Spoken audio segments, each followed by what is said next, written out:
Harvey Weinstein is the star of his own movie, It Appears. He was sentenced to 23 years earlier. Jesse Weber, our own Jesse Weber, was in the court in a front row seat. Jesse, give us the lowdown, give us the feeling, give us what you saw, give us everything. Absolutely, Linda. It was a packed courtroom. The scene felt very reminiscent of when the verdict came down.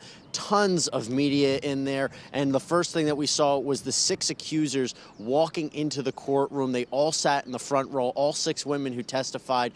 Just an extremely powerful moment, and the proceedings went underway. Jonah Luzzi began for the state, asking for the maximum sentence for the Criminal Sex Act, or near the maximum sentence, as well as a consecutive sentence for the rape charge. Remember, 29 years is ideally what they were looking for here. And then we heard a monologue from Jonah Luzzi where she just basically said how he was using his power, he abused that power, he could have led a very fun, entertaining, good life, but he had chosen to do otherwise. It was from this point that we heard from the 2 main complaining witnesses, Jessica Mann and Miriam Hale, and they both prepared statements that were highly powerful and ultimately very emotional. And they highlighted everything from what these attacks have done to them, how it scarred them, it stripped them of their dignity, to what they think the appropriate punishment should be for Harvey Weinstein. They really stressed that if he is sentenced to the rest of his life in prison, or at least they'll know where he is, and that women around the world will be safer, because they said that ultimately if he was not convicted, he would be out doing this again and again and again.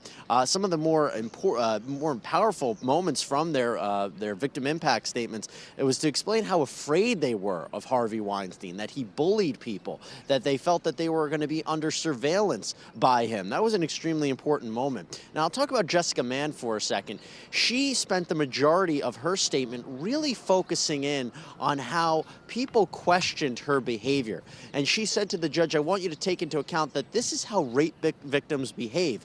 We shut down.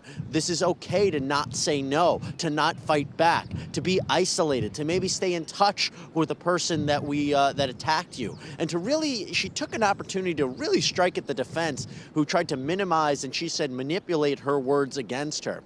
And there was another moment where she said, look, you know, the big argument here is that 12 jurors were pressured into delivering a guilty verdict. 12 jurors came to that decision on their own.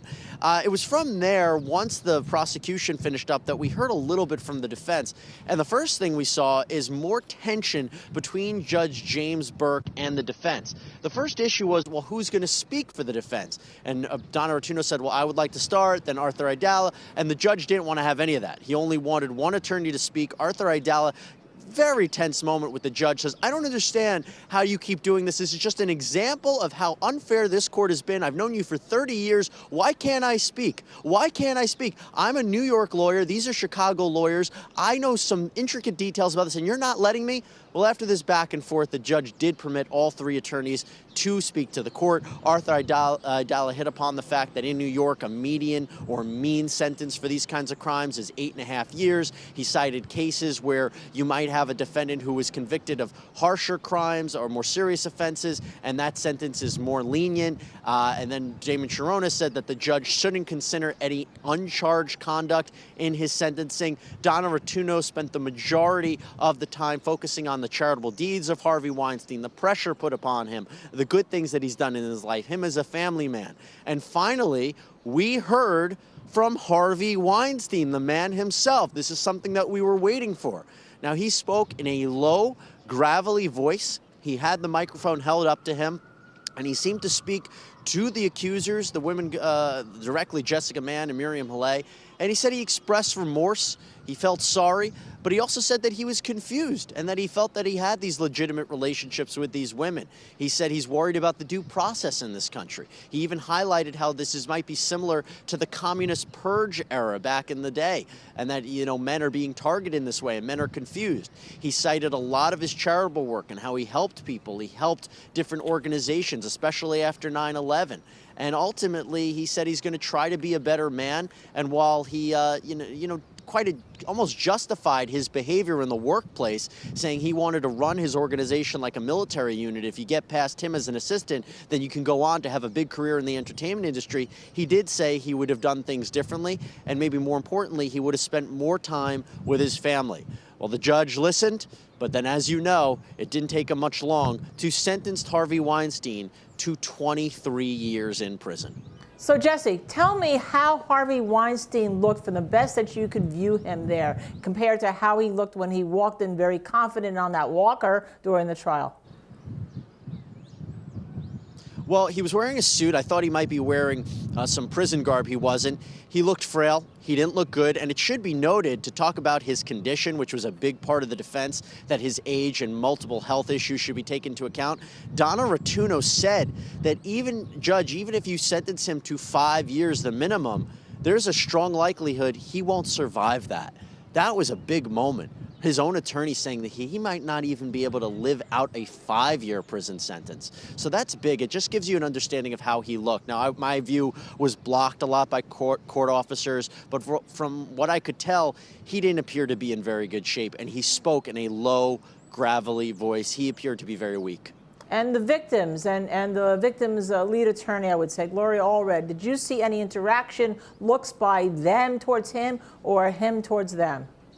So as he was giving his statement, I did see, from my perspective, some of the women shaking their heads and speaking to each other, listening to him. It was a powerful moment, I should tell you, when I'm sitting there and Tara-Leigh Wolfe, Dawn Dunning, Lauren Young, Miriam Hale, Jessica Mann, Annabella Shora, Rosie Perez, they all walk in and sit in the first 2 rows.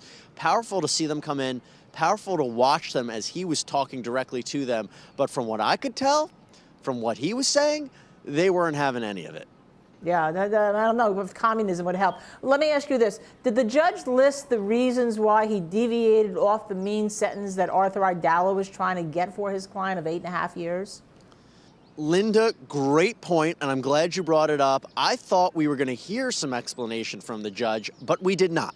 All that he said is that although this is your first conviction, this is not your first offense, and basically saying that he believes someone. He believes either the Molyneux witnesses, perhaps he believes something that was in the prosecution's report that was ultimately filed with the court, but it seems from my perspective that he was believing the Molyneux witnesses who testified, because that's all he said, and then he imposed the sentence. There was no explanation, there was no speech, there was no lecture.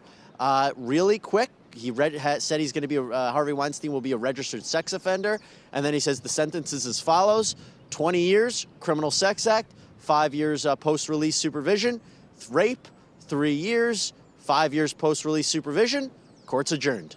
And Jesse, I happen to know that Harvey Weinstein does have 2 kids that he does love. And kids, no matter how bad parents are, kids are always the victims in anything like this. Did Harvey Weinstein make reference to his children besides saying he would stay more time with his family? Did he ask the judge to consider that at all? Yes, he mentioned all of his kids. You recall that he has 3 older children with his first wife and said he hasn't seen them since the New York Times story broke out. He doesn't no idea what's going on with them. His younger children that he has with Georgina Chapman, he says he loves more than anything in this world.